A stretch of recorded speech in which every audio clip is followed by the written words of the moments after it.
everybody, welcome to the vlog. If you're new here, go ahead and hit that subscribe button and make sure you hit the notification bell so you can get notified of new videos. My name is Cassie and I am a wife and a mom and a woman with cerebral palsy.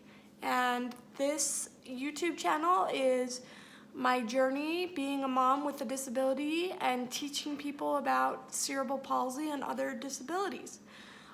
So it is March this month, and for those of you who don't know, March is Cerebral Palsy Awareness Month, and March 25th is National Cerebral Palsy Day. So I thought it would be fun for this video to kind of talk to you guys a little bit more about what cerebral palsy is, give you some facts on what it is and treatments for it and different things like that.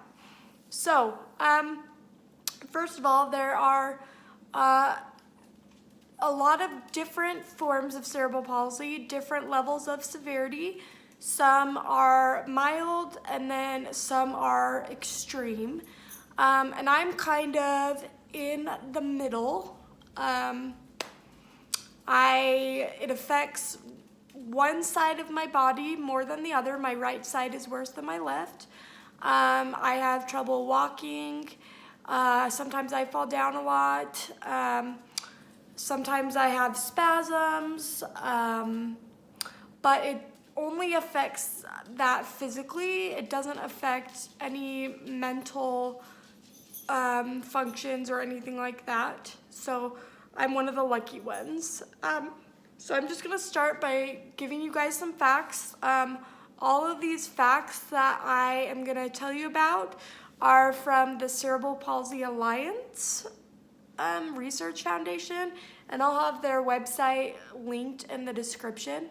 And then some of it is truly just from my personal experience. So every hour, a baby is born with cerebral palsy. And in most cases, in all cases, you're born with it, and you discover it in childhood. So depending on how severe or mild it is, you'll be able to discover it immediately, or it could take 12 to 18 months to kind of figure out if your child has it or not. But sometimes you'll be able to know. It's in the umbrella of a group of disorders, and it's a condition that's permanent, but it's not unchanging. So, like for instance, I'm always going to have cerebral palsy, but there have been surgeries and medical devices and things like that that have been able to help me walk better, still different, but better, be more normal. But then also, as I get older, I'm sure that my condition might decline, or some things might decline. So yeah, it's a lifelong disease, but it doesn't have to be a life sentence. You don't have to say your life's gonna stink because you have cerebral palsy. It's just gonna be different. Let's see here. In most cases, so cerebral palsy is caused by brain injury. So in most cases, it's developed during pregnancy when you're still in the womb. Your brain doesn't develop correctly, or you're not getting enough oxygen to your brain. And it says here that, let me see here. Statistics here, sorry, okay, so of all children with cerebral palsy, 40% were born prematurely and 60% were born at birth. So that's actually something new that I've learned, because I was born prematurely and I thought that most cases you were born with cerebral palsy, but actually more than half of the cases were born full term and still had cerebral palsy. Some other statistics are 1 in every 323 American babies are born with cerebral palsy. 1 in 2 have chronic pain. 1 in 2 have intellectual impairment. 1 in 3 cannot walk. 1 in 3 have hip displacement, excuse me. 1 in 4 has epilepsy. 1 in 4 has behavior disturbances. 1 in 5 cannot talk. 1 in 5 are tube fed. 1 in 5 has a sleep disorder. 1 in 10 has severe vision impairment. 1 in 25 has hearing impairment. And 17 million people in the world have cerebral palsy. So when I look at those statistics, I really am lucky. You know, I'm 1 out of 323 Americans that are born with it. I'm lucky. I don't have chronic pain. I do have pain sometimes, but it's not all the time. It's not chronic. I am lucky that I don't have intellectual impairment. I can walk. It's different, but I can walk. I don't know if I had hip displacement, but I did have a hip surgery where they rotated my hips 45 degrees. So I don't know if my hips were in the wrong place or I don't know, but I did have a hip surgery. I do not have epilepsy. I do not have behavior disturbances. I do feel like maybe to go along with that, depression and anxiety can come along with cerebral palsy, or basically any life-changing illness. So I don't know, it's not caused obviously by cerebral palsy, and not everybody with cerebral palsy has anxiety and depression, but I'm pretty sure a high number of us do. Let's see. 1 in 5 has sleeping disorders. You know, I don't know what range that is. I definitely have some trouble sleeping, some insomnia, but so do a lot of members of my family, so I don't know if that's cerebral palsy related. 1 in 10 has severe vision impairment. I don't know if you can tell, you probably can, but I do have a lazy eye or a wandering eye, and it actually has gotten a lot better. I did have a surgery a few years back to fix that, but my vision itself is 20/20. So people might not think I'm looking at them or might think I see blurry vision because of my wandering eye, but my vision is fine. I don't have hearing impairment, and I was born prematurely. So I was born 10 weeks early, and my lungs were not fully developed, and so I did not get enough oxygen to my brain. So those are some of the main facts about it. Let's see here. So now I want to talk a little bit about how cerebral palsy affects people. Now again, it affects everybody differently. So just because this is my story doesn't mean it's somebody else's story. So the biggest things that I've noticed, and something I read on this website too, is most people, one side of their body is more affected than the other side. So like I said, for me, my right side is worse than my left. So what that means is my right foot drags worse and differently than my left foot. So for my shoes, my right shoes always get holes in them first. I can't really do things with my right hand. I'm left-handed. Oh, and funny fact too, when I was growing up, I used to think that only people with cerebral palsy were left-handed, because the only left-handed people I knew had cerebral palsy. Now, that's not true, but I just thought that was a funny thing. Balance is obviously something that is going to affect everyone with cerebral palsy.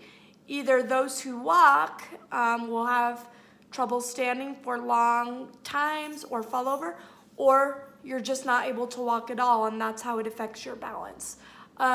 Everyday things that normal people or people with cerebral palsy, or even I with cerebral palsy, take for granted are the everyday things.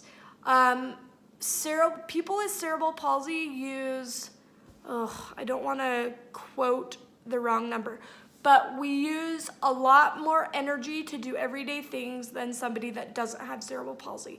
So when you're reaching in a cupboard for a cup, do you even think twice about how hard that is? Or do you have to think to yourself when you get out of the car, okay, I have to walk 10 feet, so it's gonna take this much energy? Or do you think, do I need to bring my wheelchair or my walker? Or, those types of situations. So everyday things, it affects eating, it affects perhaps bladder issues, it affects the way you can get dressed, it affects the way you talk, it affects the way people see you or treat you.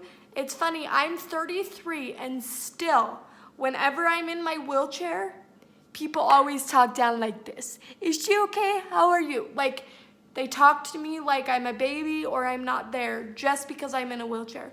If I'm walking or standing or sitting, people aren't even gonna know. But once they see me in a wheelchair, I am treated differently. So the way people treat you is definitely affected. And this can go with anyone with a disability of any type. It can affect your physical issues, like I've said, or cognitive issues. You might be a little bit of a slower learner or a slower reader, or you might not understand something the same. You may not be able to talk, but just because you can't talk doesn't mean you can't understand. When I was growing up, I had to go to a resource class for a little bit, just to train my fine motor skills. For example, I used to, when they'd ask me to draw a picture, I would only draw it in the corner of the paper. I couldn't comprehend, like I could use the whole paper. And so sometimes those cognitive things are affected, but a lot of times you can train yourself or learn how to deal with those issues or educate yourself and become smarter. But again, those areas are affected. Just for me personally, it affects your social life. People are uncomfortable. People don't think that you could do things or that they could date you. And so a lot of people with disabilities don't get the opportunity to date, or they don't have very good friends or don't have a lot of friends because their friends feel like, or people feel like they just feel uncomfortable. And that's okay. But instead of letting that discomfort sway you from talking to somebody with a disability, go up and talk to them, ask them, tell them that you're uncomfortable, and let them teach you and become more comfortable. But that was probably one of the biggest adjustments for me, was socially and that type of thing. There's two extremes. You're either treated like a child, even if you're an adult, or people don't talk to you at all. And why does it have to be that way? So I think that's something that a lot of people don't think about. Let me see. It can affect hormones. It can affect your ability to have or not have kids. But I also want to caution you, just because you have cerebral palsy, don't assume you can't have kids, or don't assume things. Educate yourself. If you don't know, go talk to the experts. Go to the doctor. Get tested. See what your options are. Don't let the cerebral palsy stop you when you don't even know the answer yet. And if you can't have kids, it doesn't mean you can't be a mom. You could adopt, or you could be, just a babysitter all the time, or a nanny. It also is going to affect perhaps your ability to drive, but they've come a long way with different resources and things, hand controls, pedal extensions. So again, just because the facts say this or somebody says this to you doesn't mean it's always going to be true for you. It's never going to hurt to go ask someone or educate yourself. So I'm going to do, a couple more videos this month about facts with cerebral palsy, but I just wanted to kind of introduce you guys to what cerebral palsy is, how it affects people, how it's caused. There are treatments. There's definitely surgeries that can be done. I've had a few surgeries. I've had a back surgery where they took all the bad nerves out of my spine and then put my spine back together. I've had that hip surgery. I've had heel tendon extension surgery. There's physical therapy. There's occupational therapy. So there's treatment, but there's not a cure. You're always going to have it, but there's things that can make it easier for you or help you progress. So I hope you guys found this video helpful. Please, if you have questions, reach out to me, comment, follow me on Instagram, my Instagram is CassieDavis15, or like my Facebook page, Wheeling Through Life. Yeah, and let's just communicate. Let's talk. Let's get the word out. Hope you guys have a good day, and we'll talk to you later.